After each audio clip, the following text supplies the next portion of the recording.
tous les chefs de famille qui donnent à manger à leur famille de prendre leurs responsabilités et de protéger cette jeunesse du Sénégal. La jeunesse du Sénégal est en train de chavirer. Pourquoi? On a délaissé notre jeunesse. On a laissé notre jeunesse à la drogue, à l'alcool, aux influences extérieures. Maintenant, leur référence, c'est les Américains, c'est les Européens, c'est les Asiatiques. Et ces personnes-là, leurs enfants qui ont une soif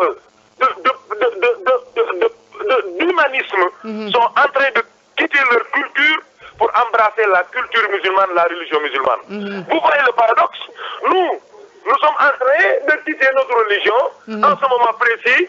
Les autres que nous adorons, que nous aimons, que nous essayons de suivre, sont en train d'embrasser notre religion. Ça, c'est une alerte, c'est une remarque que tous les musulmans du Sénégal, tous les Sénégalais doivent faire pour défendre et protéger notre jeunesse. Donc c'est dans cette optique-là, dans cet ordre d'idée, que le Khalife Alhaji Mouhamadou Mounirou Ndiéguène a demandé à ce que des rencontres, des conférences, des causeries soient mises en place dans tous les 46 sites d'hébergement du Maoulid pour que la jeunesse, les talibés de Keur Mame El Hadj rentrent chez eux avec l'idée qu'ils ont le devoir de se protéger, de protéger les outils que Allah subhanahu wa ta'ala leur a donnés. Je veux parler de leur cerveau qui ne doit pas être attaqué par les drogues, par l'alcool, par leur cœur qui ne doit pas être attaqué par des idoles, par des rappeurs, par des musiciens qui n'ont aucun scrupule,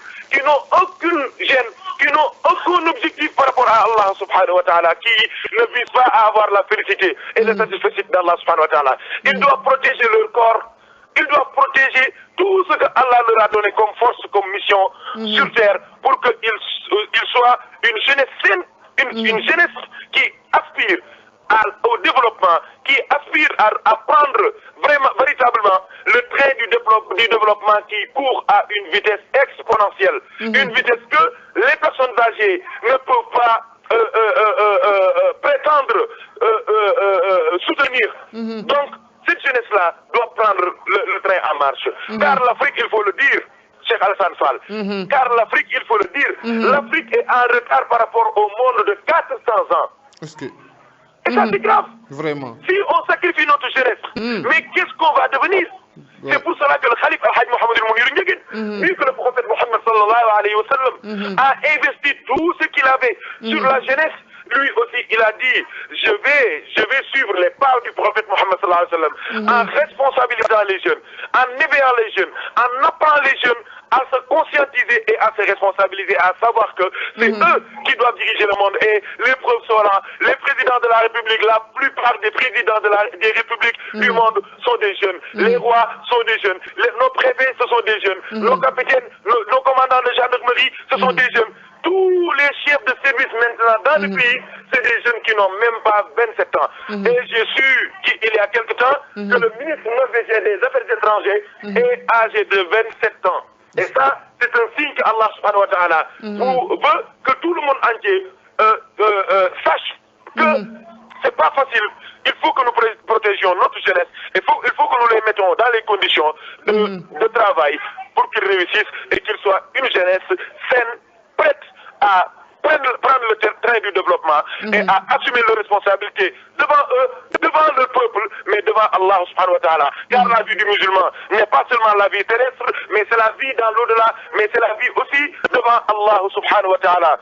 Pour que cette jeunesse-là, le prophète Mohammed sallallahu alayhi wa sallam, puisse s'en glorifier devant ses pères prophètes, comme le disait si bien notre bien-aimé Rabi'atul Adawiya, qui disait, Allah subhanahu wa ta'ala, si je t'adore pour ton paradis, ferme-le à jamais. Si je t'adore pour ton enfer, ouvre-le à jamais. Mais je t'adore pour que le jour du jugement dernier, le prophète Mohammed sallallahu alayhi wa sallam puisse se tenir devant tous les prophètes du monde et leur dire, dans ma communauté, il y avait une femme qui priait 1000 raka'a chaque nuit. C'est Rabi'atul Adawiya radiyallahu anha.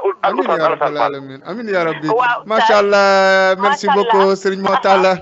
waaw oustaz mu bëggoon rek mu ñëwaat ci jaar-jaaru Seydina Mohamed. sallallahu alayhi wa sallam ci quelques minutes rek. parce que am na xam naa ñoo xam ne ñi ngi dépêché pour jël antenne bi. ndeysaan ñu bàyyi la rek nga wax ñu ci ñaar yu ñu war a retenir surtout ñun jeunesse. waaw xam nga. dafa am bés soxna Fatimata. am ci njaboot gi ku ñëw ne ma sëñ bi daal ñun dañoo bëggoon nga wax ñu ko yonent bi. sallallahu alayhi wa sallam. man leen di yéen de yóbbu ngeen sama fit. ndax ku toll ni Seydina Muhammad ak li mu réalisé ci àdduna def ko ci àdduna ba nga xamante ni ñi gën a weddi yàlla ci kaw suuf bi ñu defee seeni recherche xam na ni le plus grand homme de l'histoire c'est Seydina Muhammad. sallallahu alayhi wa sallam. am na ku ñuy wax Michael Wright recherche la def bu ngand woo ay ñoo xamante ni kenn gëmu ci yàlla ñëpp ay athée lañu. mu def ko 5 commissions ñu wër àdduna bi seet kenn ku ci nekk mu jox leen ay termes de référence. pour ñu seet le plus grand homme de l'histoire. bizarrement heureusement. miraculeusement.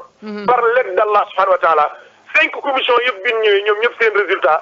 mooy seen premier ki njëkk a bind na mooy le plus grand homme de l'histoire mooy Seydina Muhammad. sallallahu alayhi wa te sallam. ñoom ñooñu kenn gëmu ci yàlla. am na keneen ku ñuy wax Alphonse de Lamartine. ñiy jàng littérature tuuti xam nañu ay texam. moom dafa wax ju day waar. mu ne si la grandeur du dessin. dessin boobu nag kenn du ko bindee DESIN. da koy bindee DESEIN. sur la grandeur du dessin. et la petitesse des moyens. et l'immensité du résultat sont les 3 grands génies de l'homme qui oseraient comparer un grand homme de l'histoire à Muhammad Rasulullah. sallallahu alayhi wa sallam. qui oserait comparer humainement un grand homme de l'histoire à Muhammad Rasulullah. sallallahu alayhi wa sallam. kooku gëmul yàlla. waaye dëgg li mu wax. nee na bu dee ñett yi mooy tax ñuy xam ni diw góor la.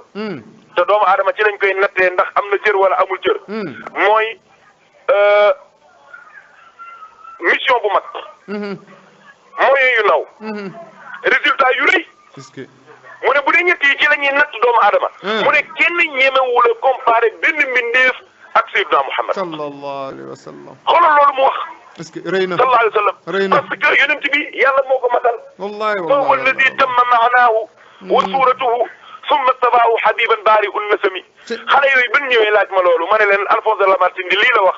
Victor Hugo lii la wax. waaye man dama leen a bëgg a xamal ne leen man suñ ma laajoon yonent bi li may tontu dama naan. yonent bi mooy benn mbindeef bi nga xamante ni. musta perdre une minute dundam. allahu akbar. waaw man noonu laa jàppee yonent bi mooy ki nga xamante ni. musta perdre une minute dundam. est-ce que. waxam baax na. ñoppeem baax na. bëggam baax na. bañam baax na. guddeem baax na. bëccëgam baax na. kon su la neexee àggaleel yi ma doon wax nga ne léppam baax na. léppam baax na wallahi macha allah. kulluhu jamilun wa hal yandahu illa bima hawaahu al-inaa'u. est-ce que. Imaamul Busayri nee na. yéen yàlla Muhammad sallallahu alayhi wa sallam mooy nee na mooy benn mbindeef mi nga xamante ni histoire am amul sens interdit. dëgg la.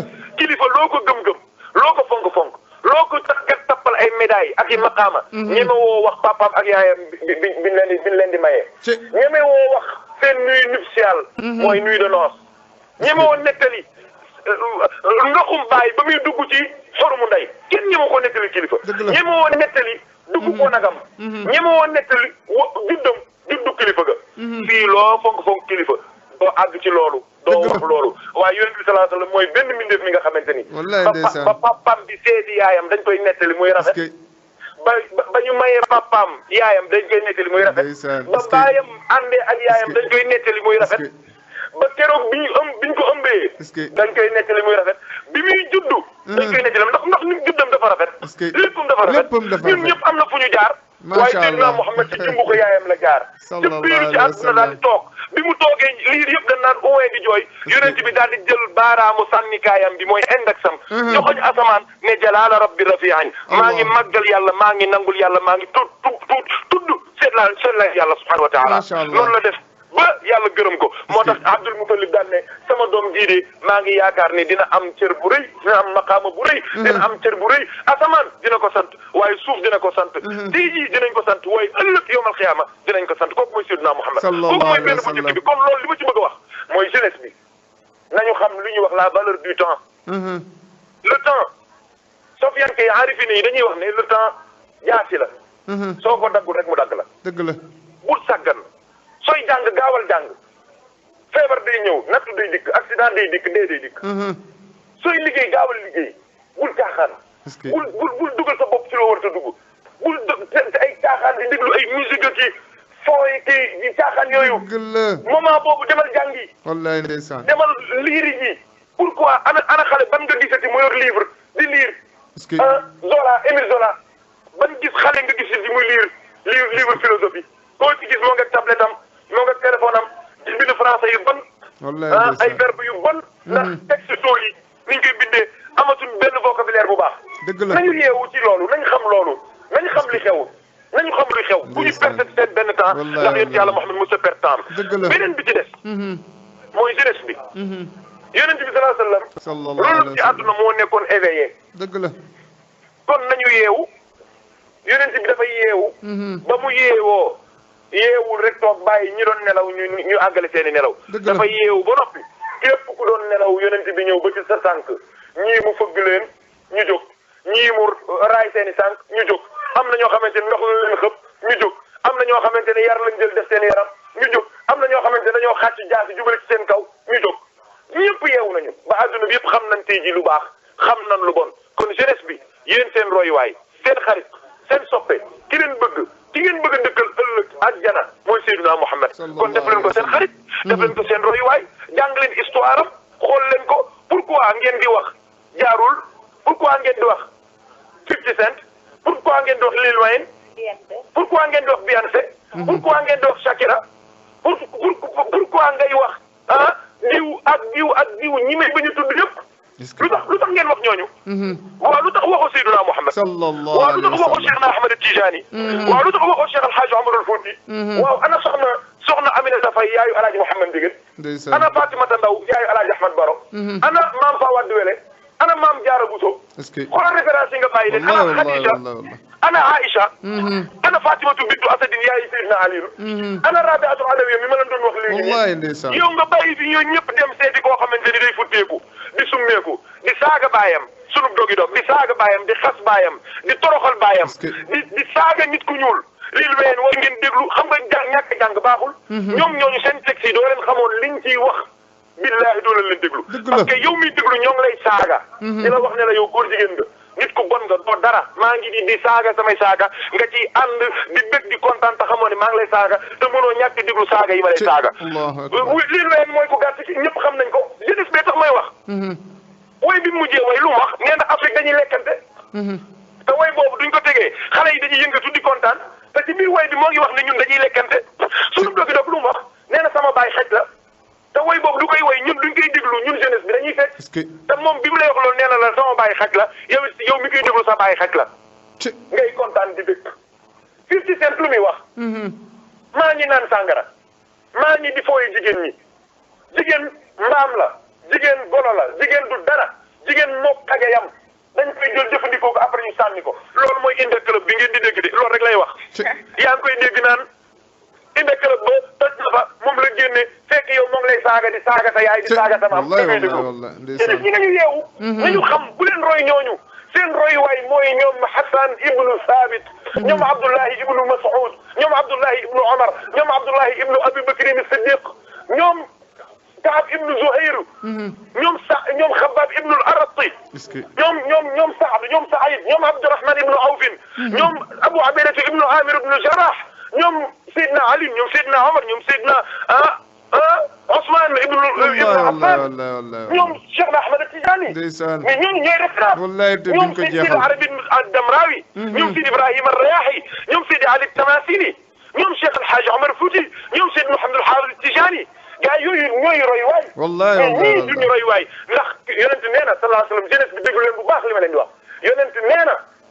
ku nekk ak ki nga sopp su ëllëgee yéenay bokk fi ngeen dëkk ku nekk ki nga faan man fan sa diw laa kooku nga faan yonent nee na su ëllëgee yéenay bokk fi ngeen dëkk ay waay te ngeen a faan yonent bi wallahi te ngeen a faan waa kër yonent bi te ngeen a faan lu bokk ci yonent bi sallallahu alayhi wa sallam su ko defee su ëllëgee ñu dëkk ak yonent bi yàlla nañu bokk ci ñu dëkk ak yonent yàlla Muhammad sallallahu alayhi wa sallam ak njabootam gu baax ga ak njabootam gu sell ga ak doomam yu yiw ya amiin ya rabbal alamin ak saxaabaam ya amiin ya rabbal sayyidina Muhammad amiin amiin jigéen amiin looy mujjee wax waaw li may wax daal mooy santati Corkat FM.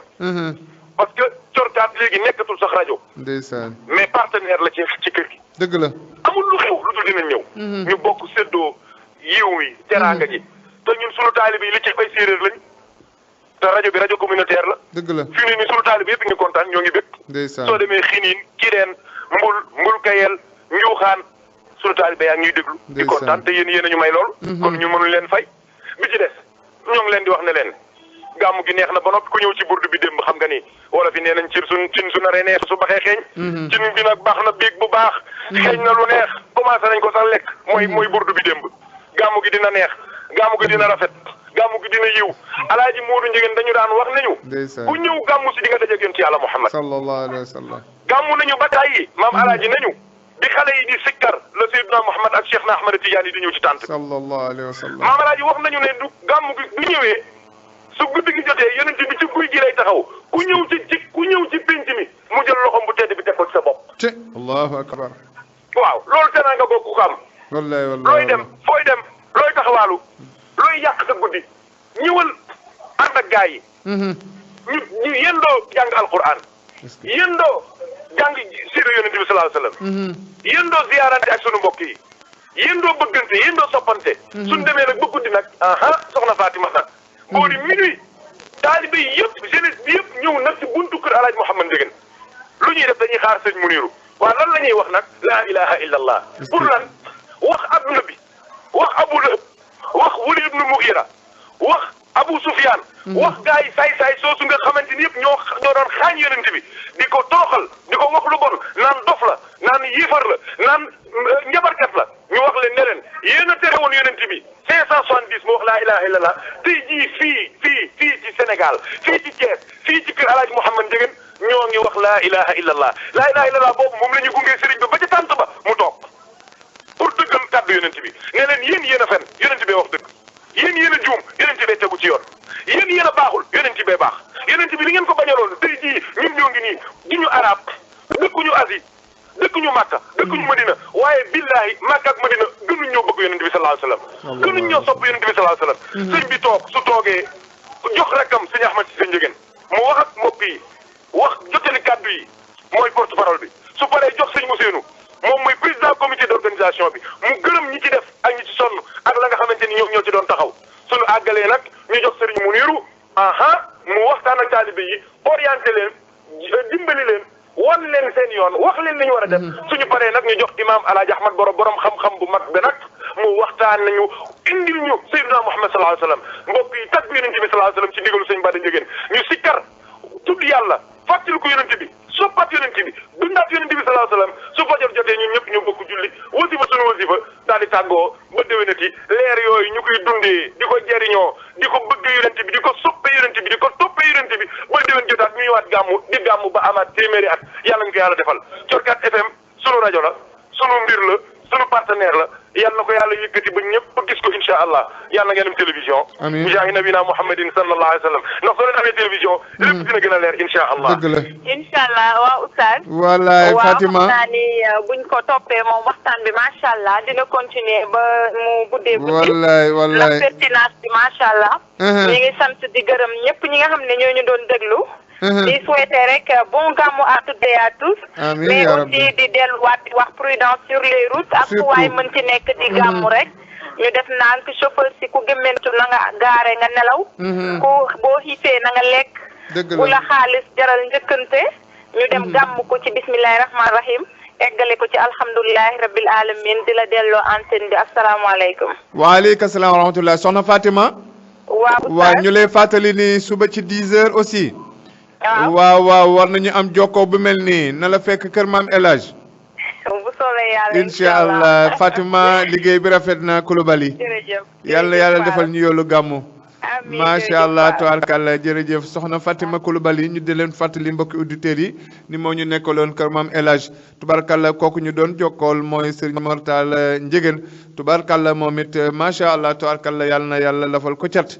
bu ko defee niñ leen ko waxee rek ñi ngi toog fii ak yéen ci seen wàccalu gàmmu bu ko defee soxna maam seen tubaarkàlla moo ñu nekkal Bagdad waaye Serigne Mamadou Konaté xam ngeen ni moom moo ñu nekkal daaray got moom it bu doon suñu sago mu duggaat am lu mu ñu dollil ci li mu indi woon sànq tubaarkàlla ñu di fàttali ni tubaarkàlla Serigne Djili Mbacké Saliou moo nekk tubaarkàlla got jiite mbokki taalibe yi salaamaaleykum tubaarkàlla waaw dafa mel na jokko gi egsiwul bu ko defee ñu di leen fàttali nag ni Samba Ginda it moo ñu nekkal Daaru Salaam tubaarkàlla jàkkee Tukulër